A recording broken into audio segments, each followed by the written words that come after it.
Γεια σας φίλες και φίλοι, σας καλωσορίζω στο κανάλι μου Γίνε και εσύ επιστήμον. Σε αυτό το βίντεο, το πρώτο βίντεο, θα δώσουμε την απάντηση σχετικά με την κλιματική αλλαγή. Η απάντηση είναι ότι η κλιματική αλλαγή στη Γη, η αύξηση ή η μείωση της θερμοκρασίας στη Γη, οφείλεται στις θέσεις των πλανητών στο ηλιακό μας σύστημα. Μπορεί να σας φαίνεται παράξενο ή κουφό, αλλά μπαίνω κατευθείαν στην εξήγηση. Έχουμε εδώ ένα σχεδιάγραμμα, ας πούμε, ένα παράδειγμα. Εδώ βρίσκεται ο ήλιος, αυτός είναι ο ήλιος, στο κέντρο. Η Γη και οι εξωτερικοί πλανήτες οι οποίοι αφορούν την απάντηση, παραλείπω τους ενδιάμεσους για ευνόητους λόγους. Λοιπόν, έξω από τη Γη είναι άλλοι 5 πλανήτες. Ο Άρης, ο Δίας, ο Κρόνος, ο Ουρανός και ο Ποσειδώνας. Λοιπόν, όταν αυτοί μέσα στην αόριστη περιφορά τους γύρω από τον ήλιο βρεθούν, τύχει να ταυτιστούν σε αυτή τη γωνία, βρεθούν δηλαδή μέσα σε αυτή τη γωνία, η βαρυτική τους έλξη επηρεάζει τη θέση της Γης και την απομακρύνει.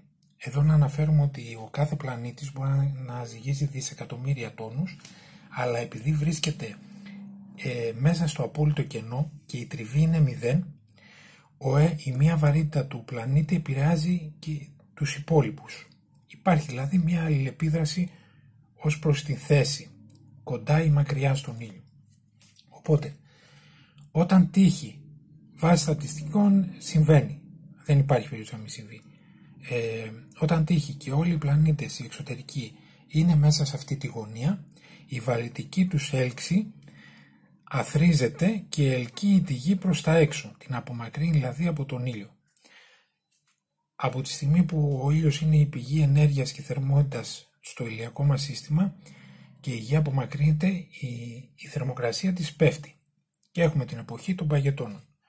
Το άκρος αντίθετο παράδειγμα, για να καταλάβουμε τα άκρα, αν εξηγήσουμε τα άκρα, καταλαβαίνουμε ότι υπάρχουν και οι άπειρες ενδιάμεσες θέσεις. Όταν η Γη βρίσκεται απέναντι από όλους τους πλανήτες και από τον ήλιο, δηλαδή η Γη είναι εδώ, έχει απέναντί της τον ήλιο, τον Ερμή, την Αφροδίτη και όλους τους υπόλοιπους πλανήτες, μέσα σε αυτή τη γωνία, όλο αυτό το βάρος έλκει τη Γη κοντά στον ήλιο και έχουμε την υπερθέρμανση του πλανήτη.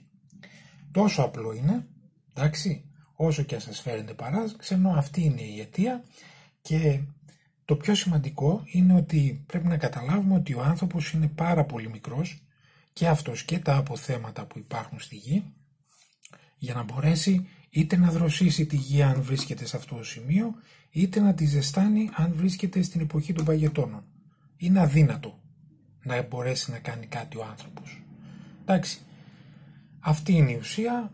Αν ξέρουμε, τα λάθη είναι άπειρα, το σωστό μόνο ένα. Από τη στιγμή που ξέρουμε το σωστό, καταλαβαίνουμε και όλα τα υπόλοιπα λάθη. Να μην μπω στη διαδικασία, να εξηγήσω για το HAARP, που ναι μεν υπάρχει, αλλά επηρεάζει μόνο τοπικά το κλίμα. Έτσι, και το παραδέχονται και οι ίδιοι ότι χρειάζεται τεράστιες ποσότητες ενέργειας για να καταφέρει να προκαλέσει κάποιο κλιματικό φαινόμενο. Ισχύει, μπορεί ο άνθρωπος να επηρεάσει το κλίμα, παραδείγματος χάρη στα χιονοδρομικά κέντρα, ψεκάζουν με νερό στην ατμόσφαιρα που είναι ήδη κρύα, έτσι, και αυτό το νερό γίνεται χιόνι και έτσι παράγουν κάτι το οποίο το χρειάζονται για να πουλήσουν, να εμπορευτούν. Έτσι, καθώς είναι χιονοδρομικά κέντρα και χρειάζονται το χιόνι. Δεν περιμένουν απλά από τον καιρό. Ένα απλό παραδειγματάκι για να καταλάβουμε ότι κάποια πράγματα γίνονται, αλλά κάποια άλλα δεν γίνονται. Ωραία. Λοιπόν, αυτό ήταν το βιντεάκι, αυτή είναι η απάντηση. Όποιος έχει κάτι να προσθέσει, να αφαιρέσει, πολύ ευχαρίστως να το διαβάσω σε σχόλια. Θα ακολουθήσουν και άλλα βιντεάκια, γιατί υπάρχει πολύ κενό στα επιστημονικά φαινόμενα. Υπάρχουν αναπάντητα φαινόμενα. Θα τα εξηγήσουμε εδώ απλά, εύκολα και με επιβεβαιωμένα, ας πούμε, κάποια στοιχεία. Μέχρι το επόμενο βιντεάκι, καλή συνέχεια, θα τα πούμε.